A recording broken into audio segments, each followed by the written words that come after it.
இந்தியாவிலேயே முதல் முறையாக ட்ரோன் வாயிலாக பெட்ரோல் முறை அறிமுகப்படுத்தப்படும். 354 கோடிக்கு மேல நிதி ஒதுக்கப்பட இருக்கு.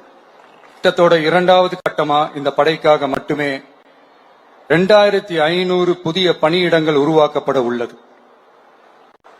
பெண்களோட பாதுகாப்பை ஸ்ட்ராங் பண்றதுக்காக மாடர்ன் ஃபெசிலிட்டிஸ் இருக்கிற வாகனங்களும் நவீன உபகரணங்களும் தொழில்நுட்ப சாதனங்களும் அலாட் செய்யப்பட இருக்கு.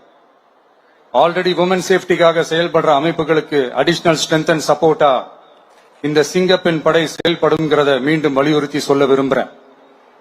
பெண்களுக்கு எதிரான குற்றங்கள் நடக்கிறதுக்கு முன்னாடியே அதை தடுக்கிற காவல் நடவடிக்கையில இந்த படை முக்கிய பங்கு வகிக்கும்.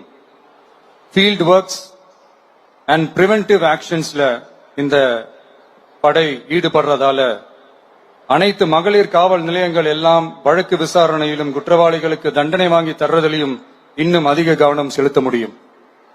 பெண்களை ஃபாலோ பண்றது, பாலியல் தொல்லை தர்றது, டார்கெட் பண்ணி திரும்ப திரும்ப தொந்தரவு செய்யறது, பெண்கள் கடத்தல் முயற்சி, பப்ளிக் பிளேஸ்ல அசிங்கமா நடந்துக்கிறதுக்கு பஸ்ல தொல்லை தர்றது, கூட்டத்துல பெண்களுக்கு தொல்லை தர்றதுன்னு இது மாதிரி தப்ப தடுக்கிறதுல ரொம்ப முக்கியமா இந்த சிங்கப்பெண் படை செயல்படும்.